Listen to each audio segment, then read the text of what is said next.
위한 돌 성벽은 여호가 올라가도 곧 무너지리라 하더라. 아멘. 오늘 이 밤에도 잘 오셨습니다. 같이 또 우리가 함께 말씀을 묵상하고 또 함께 은혜 받고 하나님 앞에 기도할 때에 저와 여러분을 통해서 하나님이 또 크신 역사를 이루어 주실 줄 믿습니다. 오늘 본문 느헤미야 4장 속에는 성벽을 건축하는 유다 사람들을 향해서 산발랏이 크게 분노하고 비웃는 내용으로 시작하고 있습니다. 1절을 한번 보시면요, 1절 산발랏이 우리가 성을 건축한다 함을 듣고 크게 분노하여 유다 사람들을 비웃으며 그랬죠. 자, 우리가 살면서 이런 경우를 겪게 됩니다. 또 뭔가를 이루고자 할 때 분명히 그것에 대해서 반대하는 또 공격하는 어떤 그런 무리를 또 만날 수가 있는 거죠. 또 영적 성공을 이루어 나가는 데 있어서는 그런 모든 장벽들을, 이 안팎의 방해들을 잘 극복해 나가야 됩니다. 오늘 설교 제목은 실망 탈출인데요, 우리를 실망시키는 그런 여러 가지 사건들, 상황들이 얼마나 많은지 모릅니다. 하나님의 선한 역사를 이루어가는 유다 백성들의 입장에서 그들의 의욕을 꺾고 또 그들이 하고자 하는 일들을 포기하게 만들고 또 뭔가 아주 심각한 삶에 있어서 아주 큰 실망을 가져다 주는 이런 일이 그들에게 벌어졌을 때 그들은 그 실망을 어떻게 극복하고 그 실망을 어떻게 탈출했는지를 오늘 본문 속에서 함께 묵상하면서 우리 삶의 여러 가지 그 이유로 인해서 우리 안에도 내 안에도 실망이 자리 잡을 수 있죠. 그런 실망들을 떨쳐버릴 수 있는, 또 탈출할 수 있는 지혜를 함께 얻고자 합니다. 자, 느헤미야가 보니까 유다 사람들 가운데 뭔가 풀이 죽어 있고 실망이 가득한 모습을 보면서 이거 빨리 해결하지 않으면 큰일 나겠다 하는 겁니다. 아주 복잡한 그런 상황이 벌어질 수 있는 겁니다. 어떻게 이 문제를 느헤미야는 해결했는가? 몇 가지 극복의 원리를, 실망을 탈출하기 위한 극복의 원리를 배울 수가 있는데요, 먼저는 실망의 문제, 그 실망의 원인을 파악해야 됩니다. 또 왜 실망을 왜 실망을 했는가라고 하는, 왜 실망하고 있는가라고 하는 이 문제의 원인을 파악하는 것이 첫 번째고요. 또 그 원인을 파악했다면 그것을 극복하는 그런 원리를 우리가 터득해야 되겠습니다. 자, 먼저 실망의 원인을 한번 살펴보면요, 4장 10절 말씀인데, 자, 한번 같이 읽어볼까요? 시작. 유다 사람들은 이르기를 흙무더기가 아직도 많거늘 짐을 나르는 자의 힘이 다 빠졌으니 우리가 성을 건축하지 못하리라 하고. 자, 이런 비판적인 성을 건축하지 못하리라 하고, 누가 이런 말을 하고 있는가? 누가 이런 말을 하고 있습니까? 주어가 누구죠? 성경을 보시면 유다 사람들이죠. 아니, 같이 지금 성벽을 건축하고 성벽의 역사를 지금 같이 진행하고 있는 이 유다 사람들 안에서 이런 소리가, 이런 비판의 소리가, 우리는 이 성을 건축하지 못할 것이라고 하는 이런 비판의 소리가 흘러나오기 시작하는 겁니다. 왜 그런 말을 하고 있는가? 이유는 11절, 12절인데요. 자, 한번 11절만 한번 같이 읽어봐요. 시작. 우리의 원수들은 이르기를 그들이 알지 못하고 보지 못하는 사이에 우리가 그들 가운데 달려 들어가서 살육하여 역사를 그치게 하리라 하고, 이런 말을 하는 거예요. 누가? 원수들이. 자, 그 말을 누가 듣는 거예요? 유다 사람들이 듣고 있는 거죠. 그러면서 12절에 가보면 그 원수들의 근처에 거주하는 유다 사람들도 그 각처에서 와서 10번이나 우리에게 말하기를 너희가 우리에게로 와야 하리라 하기로. 그 원수들과 가까이 있는 유다 사람들이 더 그 영향을, 그 원수들의 말의 영향을 지금 받고 있다는 사실을 알 수가 있죠. 여기서 두 가지 단서를 분명히 찾을 수 있습니다. 실망스러운 정보를 전달하는 유다 사람들이 있고, 그리고 그 유다 사람들은 원수들과 가까이 살고 있던 자들이었다는 거예요. 자, 이걸 연결해 보면요, 분명 그 정보, 실망스러운 정보의 출처는 원수들이었다고요. 그 시작점은 원수들이었는데 그 원수들과 가까이 지내고 있던 유다 사람들이 영향을 받은 거예요. 그 영향을 받은 유다 사람들이 그들의 입에서, 아니 지금 성벽을 열심히 역사하고 건축해 가야 할, 재건해야 할 그 일을 해야 할 유다 사람의 우리 편인데, 같은 편인데 그 유다 사람들 입에서 부정적인 말들이 계속 흘러나오는 겁니다. 여러분 잘 깨달으시기를 바랍니다. 내가 살고 있는 내 삶의 자리에서 적어도 나와 가까이 하는 사람들, 나와 늘 많은 시간을 보내고 있는 사람들, 우리는 알게 모르게 누군가의 말에 계속 영향을 받고 살아간다는 걸 알아야 됩니다. 내가 어떤 소리를 많이 듣느냐, 이게 참 중요한 거예요. 지금 이 실망하기 쉬운 성격을 가지고 있다면 어떤 면에서는 그런 부정적인 말들을 들으면 즉각적으로 영향을 받겠죠. 뭔가 성품적으로 다른 사람의 말에 그렇게 흔들리지 않는 사람의 경우라면 뭐 무슨 말을 해도 자기 믿음을 가지고 신념을 가지고 또 계속 밀고 나갈 텐데 말이죠. 분명히 우리는 어떤 사람의 말에 솔깃할 수 있는 것입니다. 그런데 그 어떤 사람들이 부정적인 사람들이라면 그런 사람들의 영향에 의해서 나도 모르게 나는 부정적인 사람이 되는 거예요. 실망하는 사람이 되는 거예요. 그런데 그런 사람들은 상종하면 안 되는 겁니다. 그런 사람들 근처에 있어서는 안 되는 겁니다. 그 실망의 원인을 깊이 더 들어가 보면 4장 10절 다시 보시면 흙무더기가 아직도 많거늘 짐을 나르는 자의 힘이 다 빠졌다 그랬어요. 힘이 다 빠졌다. 여러분, 사람이 심리적으로 이렇게 실망할 때 이미 그 실망이라는 것이 심리적인 차원에서의 실망일지 모르지만은 뭐와 연결되냐면 내 육체와 연결이 되어 있는 거예요. 힘이 다 빠졌다는 거예요. 왜? 너무 오랫동안 일을 했거든요. 너무 열심히 일을 했거든요. 열심히 하다 보니까 몸에 힘이 빠졌다는 거죠. 육체적으로 뭐예요? 쇠약해진 거죠.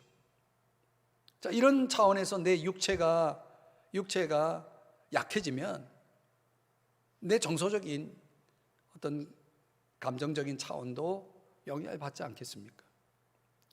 힘의 상실이 실망의 원인이었구나. 힘이 다 빠졌으니 또 그런 자리를 통해서 실망이 우리에게 주어지는 거죠. 찾아오는 것입니다. 그래서 다 빠졌다라는 단어를 보니까 원어에 보니까 넘어지다 이런 뜻을 가지고 있는 단어를 쓰더라고요. 힘이 빠지면 넘어지게 돼 있는 겁니다. 비틀거리잖아요. 힘이 없으니까. 그렇죠? 6절에 가보니까 우리가 성을 건축하여 전부가 연결되고 높이가 절반에 이르렀으나 그랬어요. 절반에 이르렀으나. 여러분, 그 성벽을 건축하는 데 있어서 지난주에도 말씀드렸지만 2.4km나 되는 엄청나게 큰 공사인데 그 성벽, 높은 성벽의 그 재건 사업이 거의 절반에 이르를 정도의 공사가 진행이 됐다면 상당히 시간이 흘렀을 거예요. 처음에 첫 돌을 놓았을 때 그때 그 감격, 그 흥분, 그 환희, 그 기대, 이 성벽을 재건할 때 그 재건된 성벽을 바라보고 기대하고 그들이 첫 돌을 놓았을 때 얼마나 기뻤겠어요. 그러나 벌써 중간쯤, 절반쯤 돌 하나하나를 쌓아 올려 가면서 벌써 시간이 흐른 거죠. 그러니 처음 가졌던 그 감격이, 그 뜨거움이, 그 열정이, 그 기쁨이, 그 환희가 조금씩 시간이 가면서 어떻게 됩니까?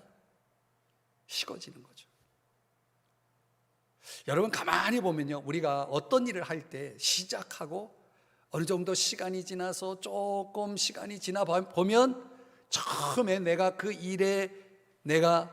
일을 대하는 자세, 처음 가졌던 그 마음이 그대로입니까? 아니죠.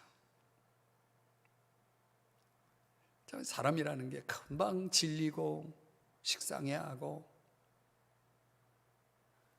어떻게 보면 일이라는 것은 어느 시점에서는 지루해지게 돼 있는 거죠.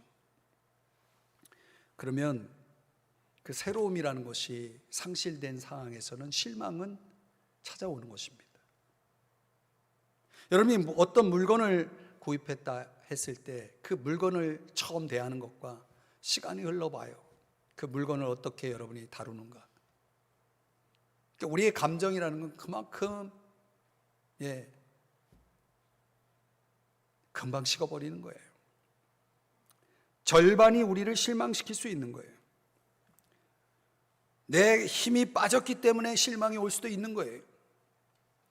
여기에 4장 10절을 보면 뭐라고 표현하냐면, 이 사람들의 말 한마디 한마디 속에요, 그 모든 실망의 원인의 그 근거를 찾아낼 수가 있어요. 여기 뭐라고 말합니까? 흙무더기가 뭐라고 말해요? 아직도 많거늘 그랬어요. 아직도라는 이 단어에 여러분 주목해 보세요.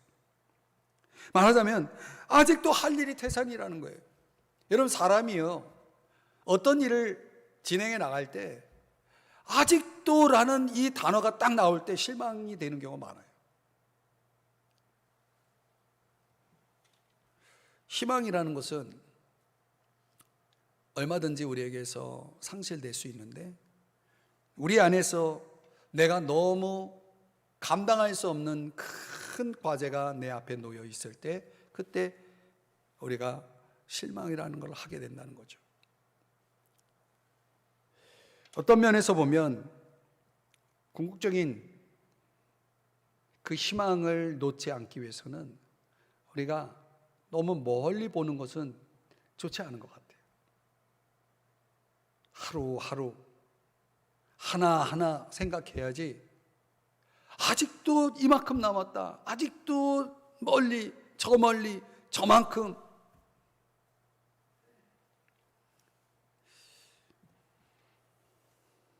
저도 이제 요즘 마음이 그런 거거든요.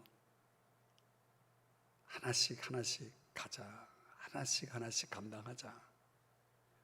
그런 마음이 훨씬 가벼워져요. 실망할 일도 없어요. 하나씩이니까 그것만 감당하면 되거든요.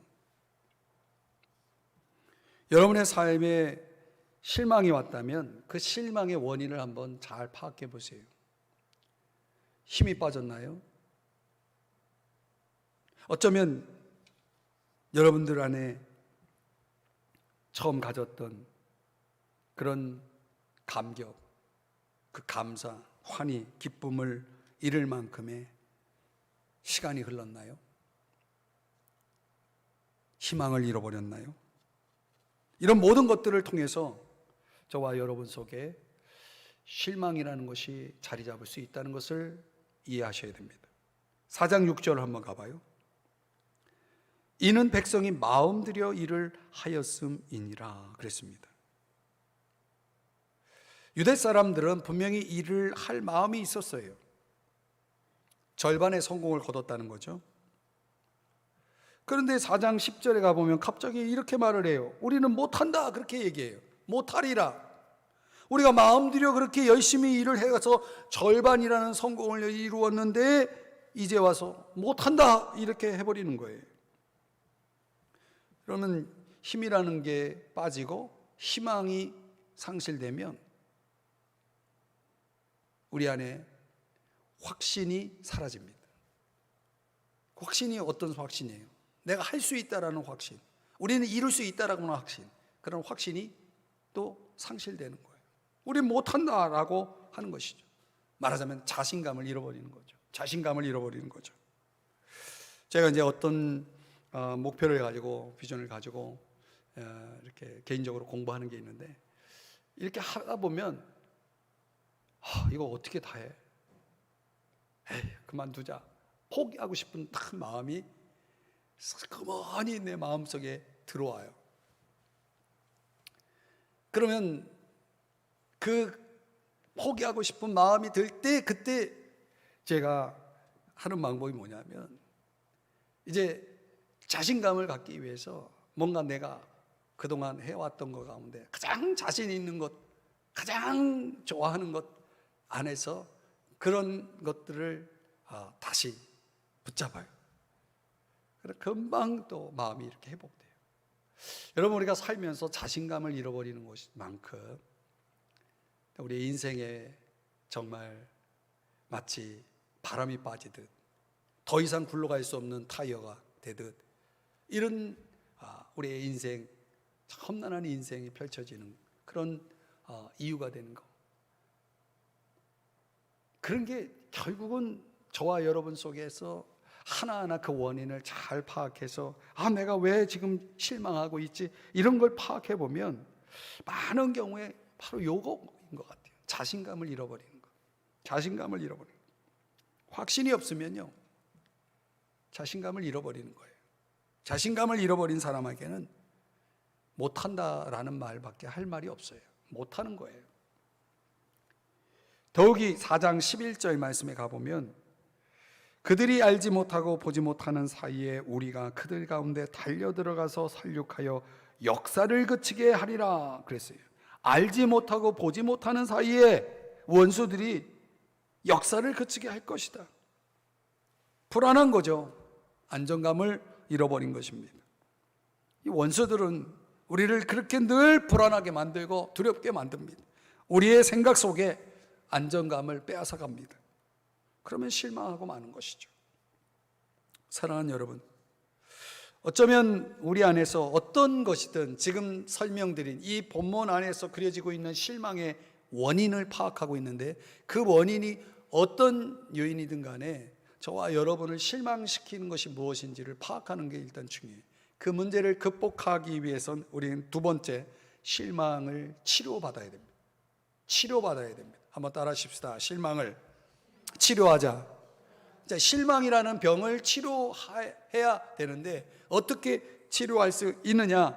그 첫 번째가 4절입니다. 다 같이 4절을 읽어보겠습니다. 시작. 우리 하나님이여 들으시옵소서. 우리가 업신여김을 당하나이다. 원하건대 그들이 욕하는 것을 자기들의 머리에 돌리사 노략거리가 되어 이방에 사로잡히게 하시고. 자, 지금 느헤미야가 이 실망의 원인인 여러 가지 힘이 빠지게 하고 희망을 잃게 만들고 안정감을 상실하고 이런 모든 것들의 시작점이 뭐였냐면 업신여김, 조롱, 원수들이 계속해서 지금 그런 말들을, 비방의 말을, 조롱의 말을 업신여기고 이런 말들을 지금 계속 하고 있는 거 아닙니까? 그런 말들을 계속 들으면서 누군가는 영향을 받고 그래서 실망하고 있고 그 실망의 병을 지금 퍼뜨리고 있거든요.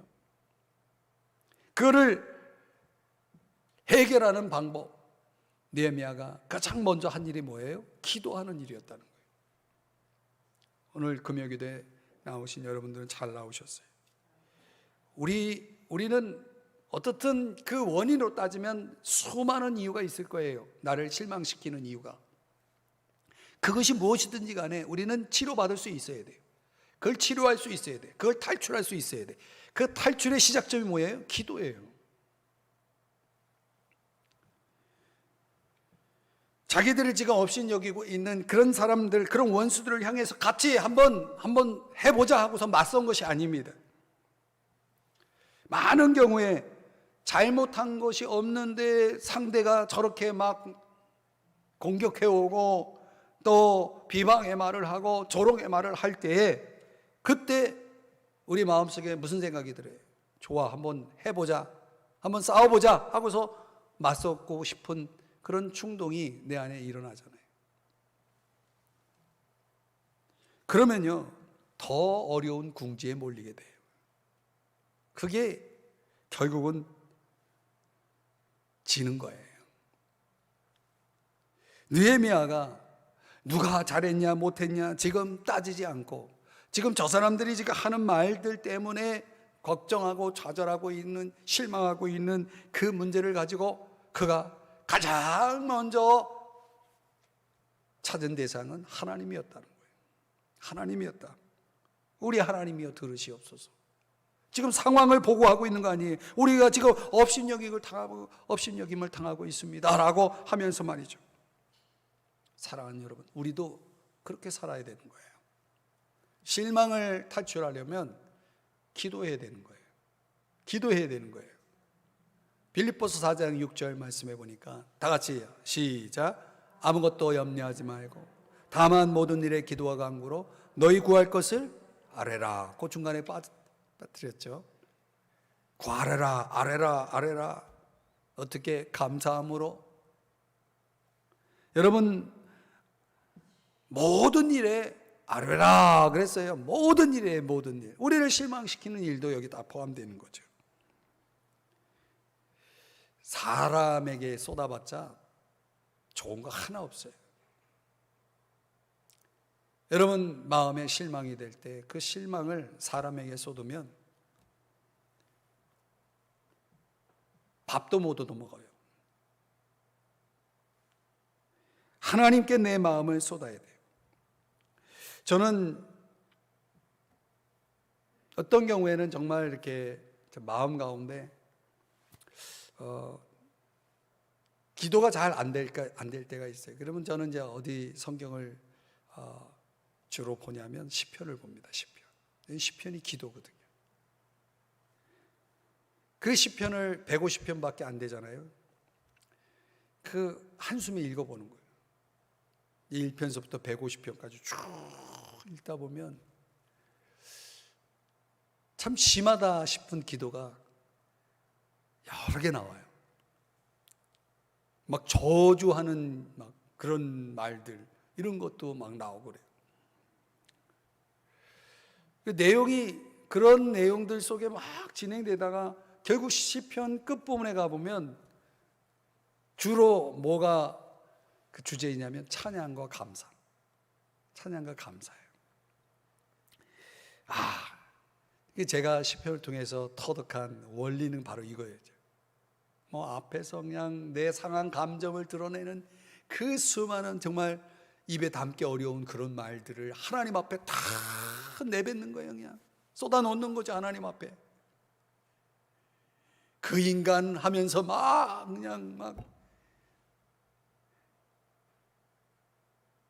그러면서 이제 하나님 앞에 다 쏟아놓고 결국은 하나님 앞에 감사와 찬양을 통해서 그 마음의 치유를 쫙 이렇게 누리고 있는 이 시편 기자들, 특별히 다윗, 바로 이 원리를 터득하게 되더라고요. 우리의 감정이라는 것이, 우리의 실망조차도 하나님 앞에 드러내고 기도하는 가운데서 우리의 마음을 내어놓으면 하나님께서 내 마음을 만져주셔요. 우리 마음을 지혜롭게 해주시고, 저는 느헤미야가 이런 은혜를 분명히 경험했다고 봅니다. 물론 기도한다고 해가지고, 내가 기도한다고 해가지고 당장 그 나를 실망시킨 그 문제가 내 눈앞에서 해결되어지는 것은 아니에요. 한번 7절 8절 가볼까요? 이렇게 열심히 느헤미야가 기도하고 있지만은 산발락과 도비아와 아라비아 사람들과 암몬 사람들과 아스도 사람들이 예루살렘 성이 중수되어 그 어무러진 틈이 메꾸어져 간다함을 듣고 심히 분노하여, 지금 더 해요. 막 조롱하는 수준이 아니라 이제는 심히 분노하여 8절 다 함께 꾀하기를 예루살렘으로 가서 치고 그것을 요란하게 하자 하기로, 이렇게 나오는 거예요. 이상해요. 저는 우리 성도님들한테 그런 말을 들을 때가 있어요. 목사님 힘들어서 기도했더니 더 어려워졌어요. 더 안 됐어요. 그런 말을 들으면 저도 속상해요. 기도했는데 하나님 좀 들어주시지. 이철이 목사 체면을 좀 살려주셔야지. 기도하면 해결된다고 해가지고 그분이 기도했는데 기도가 전혀 통하지 않았다고 말을 하니, 그러면 제가 뭐라 그래요? 그래도 계속 기도하세요. 그래도 계속 기도하세요. 느헤미야가 기도했는데 해결이 안 됐죠. 아유, 기도해도 소용없다. 포기했나요? 포기하지 않았어요. 느헤미야는 또 기도합니다. 중요한 거는요, 기도는 지속적이어야 한다는 거예요. 기도의 인생을 살아가는 사람, 기도의 삶을 살아가는 사람들은 절대로 후퇴하면 안 돼요. 아무튼 기도해야 됩니다. 내 앞에 문제가 더 복잡해지고 더 꼬이고 더 안 되고 더 어려워져도 기도는 멈추면 안 돼요. 이게 이제 핵심입니다. 우리의 관심이 계속 하나님에게 집중되어야 한다는 차원에서 기도는 멈추면 안 된다는 거예요. 문제를 바라보지 말고, 파도를 바라보지 말고 주님을 바라봐야 그 심한 파도 속에도 바다 위를 걸어갈 수가 있는 거예요. 이사야 26장 3절에 보니까 다 같이 읽어봅니다. 시작. 주께서 심지가 견고한 자를 평강하고 평강하도록 지키시리니 이는 그가 주를 신뢰함이니이다. 참 이 말씀처럼 살아야 돼요. 주님 앞에서 내가 실망을 멈추고 실망을 치유받고 실망으로부터 벗어나기 위해서 저와 여러분의 심지가 견고해야 됩니다. 흔들리지 말아야 됩니다. 주님 앞에 내 시선을 고정시키고 주님을 계속 바라봐야 됩니다. 그래서 우리의 기도는 멈추지 말아야 된다는 거예요. 기도해야 된다는 거예요. 기도해야 우리는 탈출이 가능해지는 것입니다. 두 번째는 뭐냐면, 그렇게 기도만 해야 됩니까? 아니에요. 충실해야 됩니다. 무엇에? 내게 주어져 있는 일에, 임무에 충실해야 된다. 4장 6절을 한번 다시 가보면 마음 들여 일을 하였다 그랬죠. 마음 들여 일을 했다. 그러니까 사실 느헤미야는 기도만 하고 있지 않았던 거예요. 기도하면서 마땅히 해야 할 일에 대해서도 충실하게 임했다는 것입니다. 9절을 한번 가볼까요? 다 같이 9절을 읽어봐요. 시작.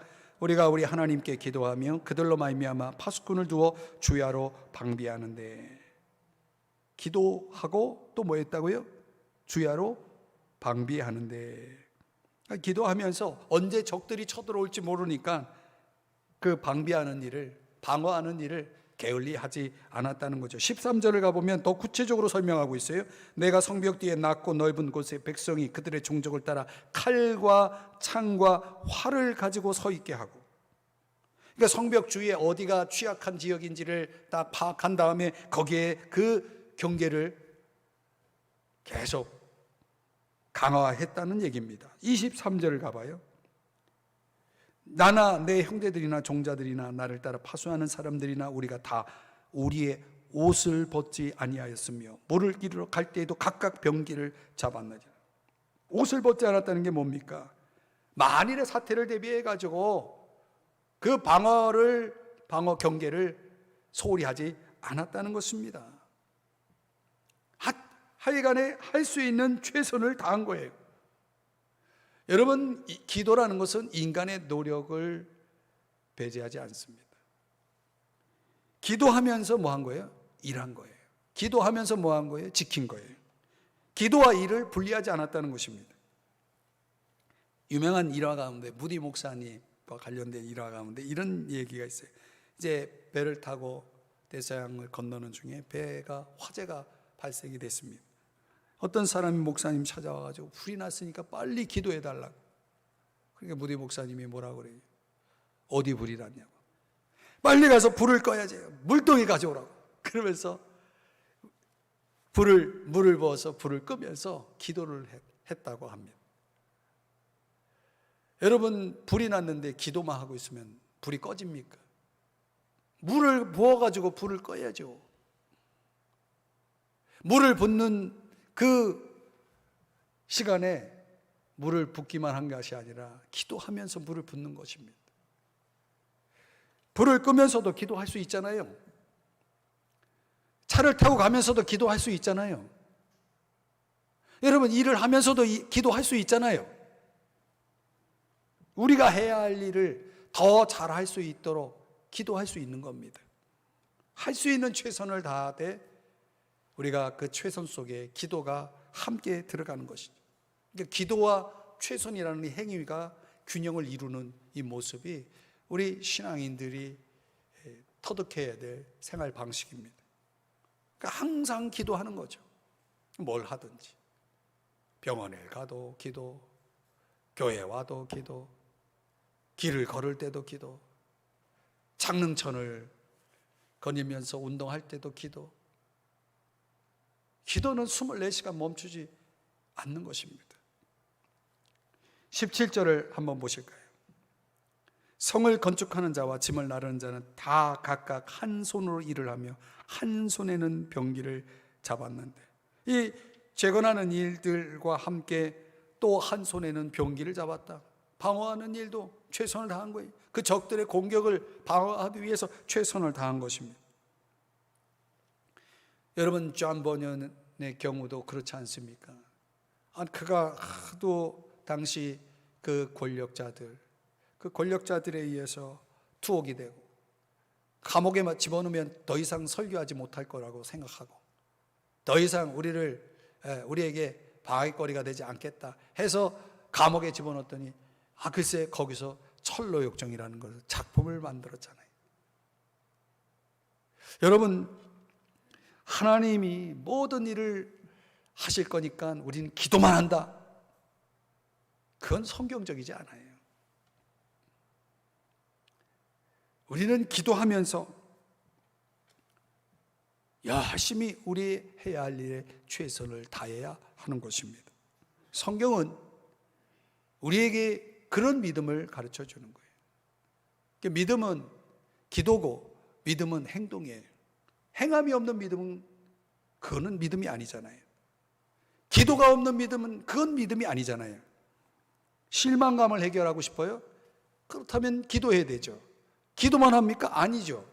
실망 속에서도 우리는 기도하면서 우리의 할 일에 최선을 다하는 것입니다. 그러면 실망을 탈출하는 것입니다.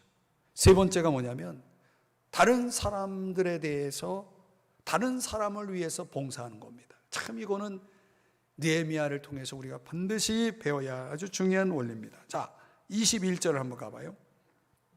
느헤미야가 실망을 해결하기 위해서 취했던 행동이 뭐냐면 다른 사람들을 위해서 열심히 서로 섬기라라고 그렇게 제안을 합니다. 21절을 다 같이 읽어봅니다. 시작. 우리가 이같이 공사하는데 무리의 절반은 동틀 때부터 별이 나기까지 창을 잡았으며 무리의 절반이 이렇게 하고 있다는 거예요. 22절 또 있습니다. 시작. 그때 내가 백성에게 말하기를 사람마다 그 종자와 함께 예루살렘 안에서 잘지니 밤에는 우리를 위하여 파수하겠고 낮에는 일하리라 하고. 그러니까 백성들에게 그 종자와 함께 예루살렘 안에서 자라. 밤에는 우리를 위해서 파수하고 낮에는 일하라. 이게 무슨 얘기냐면 말하자면 우리에게 도움이 필요하니까 우리 서로 도우면서 봉사하면서 그렇게 우리가 이 일을 진행해 나가자는 거예요. 우리는 혼자 할 수 없다는 거예요. 사랑하는 여러분, 사람이 혼자 할 수 있는 일이 있겠죠. 그러나 혼자 살아갈 수는 없는 것입니다. 우리는 서로 도움이 필요하죠. 저는 이제 그런 깨달음을 더 많이 주시는 게 누군가를 위해 내가 열심히 섬긴다는 것은 결국은 다 나를 위한 일이에요. 다 나에게 돌아오는 거예요. 내가 실망이라고 하는 감옥에 갇히기 전에 누군가를 위해서 열심히 섬기고 봉사한다면 어느새 나는 실망의 감옥 밖에서 기쁨의 노래를 부르고 감사의 찬양을 부르고 있을 거라는 거죠. 누군가를 위해서 산다는 것, 누군가를 섬기며 산다는 것은, 사랑한다는 것은 그만큼 우리 안에서 상처를 경험하게 될 수도 있습니다. 이런 거 한번 생각해 보세요. C.S. 루이스의 말인데요. 사랑한다는 것은 상처받기 쉬운 것이다. 무엇이든지 사랑해보라. 그러면 당신 마음은 분명히 괴롭게 되고 찢길 것이다. 이런 말을 했습니다. 그러면서 만약 당신의 마음이 상하는 것을 원치 않거든 아무에게도, 심지어는 동물에게도 마음을 주지 마라. 그 어떤 일에도 끼어들지 말라. 당신의 이기심의 상자 안에 그것을 단단히 잠가 두어라. 그러면서 중간 좀 생략하면 이런 말을 합니다. 사랑의 위험으로부터 안전할 수 있는 곳은 천국 이외에 오직 한 곳뿐이다. 그것이 바로 지옥이다. 이런 말을 했습니다. 우리가 다른 사람들의 삶에 얼마나 깊이 관계하고 있는가, 다른 사람을 위해서 얼마나 섬기고 있는가, 그런 시간은 얼마나 되는가 한번 돌아보십시오. 여러분이 만약 실망할 시간이 있다면 그 실망의 시간을 다른 사람을 위해서 뭔가를 할 수 있는 시간으로 한번 채워보면 어떨까요? 놀랍게도 여러분이 실망할 여유를 갖지 못하게 할 겁니다. 다른 사람의 공경에 관심을 갖고 다른 사람을 섬기고자 하는 시간에 집중한다면 그것이야말로 실망을 치유하고 실망으로부터 탈출하는 좋은 비결이라는 것을 지금 느헤미야가 가르쳐주고 있는 거예요. 지금 뭐 하고 있느냐? 당신들 도움이 필요하다. 자, 우리를 위해서 이렇게 좀 해달라 하고 도움을 요청하고 있고, 또 도움을 무리의 절반은 또 이렇게 하고 있다. 지금 도움을 주고 있지 않냐? 서로 우리는 도와야 된다. 지금 섬겨야 된다라고 하는 이 원리를 지금 실망하고 있는 이 분위기 유다의 사람들에게 제안하고 있는 거예요. 금세 그 실망의 어둠이 사라지고, 섬김의 그 빛이 그 공동체를 덮을 때 그들은 결국은 이 실망의 문제를 해결할 수가 있었다는 것입니다. 느헤미야는 아마도 이렇게 말하고 있었던 것 같아요. 둘러앉아서 자신의 상처를 핥지 말라. 우리는 다른 사람의 도움이 필요한 존재들이다. 서로 섬기자. 서로를 위해서 봉사하자. 여러분, 이것이 기독교 신앙의 핵심인 것입니다. 나의 권리를 포기하고 부정하는 삶, 그것이 기독교 신앙 아니겠습니까? 우리 자신을 부인하고 또 우리가 주님을 깊이 따를 때 그게 십자가의 길이 아니겠습니까? 너무 자신에게 몰입하다 보면 부정적인 파장이, 두려움의 파장이 내 마음을 덮고 실망이라는 열매가 내 마음속을 지배할지 모르겠습니다. 그러면 결국은 그 사람은 포기하게 만들죠. 약해지게 만들죠. 도망가게 만들죠. 완전한 패배자가 되는 거예요. 오늘 이 느헤미야 4장에서 우리에게 가르쳐주는 지혜를, 원리를 우리가 우리의 삶에 적용한다면 분명한 것은 실망이라는 건 불치병이 아니라는 걸 알 수가 있어요. 고칠 수 있다는 거예요. 실망은 반드시 치료받을 수 있다는 거예요. 그 실망의 병을 위해서 굳이 여러분이 병원을 찾을 필요는 없어요. 느헤미야 4장을 찾아보면 되는 거예요. 여기에서 우리가 중요한 3가지 약을 발견한 거죠. 아주 특효약이죠. 이것만 먹으면 실망은 반드시 치료될 수 있구나. 3가지 약이 어떤 약이에요? 포기하지 말고 기도하라는 기도의 약. 또 지금 현재 내게 주어져 있는 내가 해야 할 일들, 지금 이 상황에서 내가 해야 할 최선, 나의 일에 대한 충실함이라는 약. 그리고 나 자신의 상처를 한론하고 시간을 허비하지 말고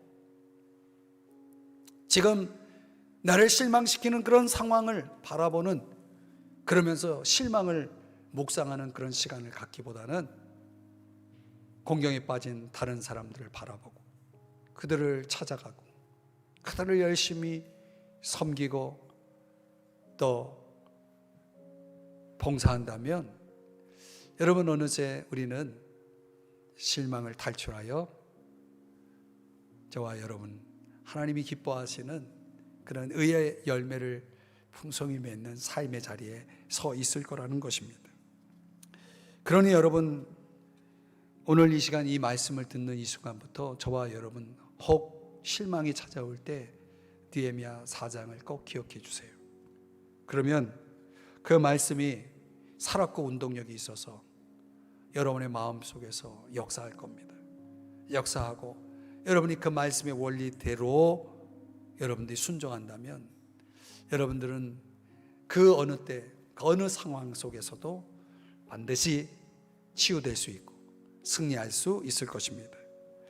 저는 오늘 이 설교를 지금 저 자신을 향해서 하고 있거든요. 저도 살면서 실망하고 낙심하고 포기하고 그럴 때도 많거든요. 근데 제가 오늘 느헤미야 4장을 이걸 오늘 하루 종일 이제 묵상을 하면서 지냈는데 이 말씀 설교를 하면서 제 마음이 벌써 치유가 되는 것 같아요. 벌써 치유가 됐어요. 이 말씀이 그렇구나. 포기하지 말고 기도하자. 내가 해야 할 일, 오늘 그 일 충실히 하자. 그리고 오늘 열심히 섬기자. 열심히 섬기자. 그거면 다예요. 왜 실망합니까? 왜 낙심합니까? 왜 포기합니까? 그러지 마세요. 원수들이 얼마나 비웃겠습니까? 원수들이 얼마나 박수를 치겠어요? 포기하고 실망하고 있는 우리를 보면서 말이죠. 오늘 저와 여러분, 오늘 이 말씀이 복음이 됐습니까? 여러분에게 지혜가 되었습니까? 오늘 이 말씀 붙잡고 오늘도 이 밤에 함께 기도할 때 하나님, 내 마음속에 작은 실망이 있습니다. 이 실망을 고쳐주세요. 기도할 때 물러가게 하시고 또 내가 해야 할 일이 무엇인지 깨닫게 하시고 그 일에 최선을 다하게 하시고 또 하나님, 내가 섬겨야 될 사람 누구냐고, 내가 봉사해야 될 사람 누구냐고 하나님 알게 해달라고, 깨닫게 해달라고, 보게 해달라고, 듣게 해달라고. 그래서 열심히 섬겨보세요.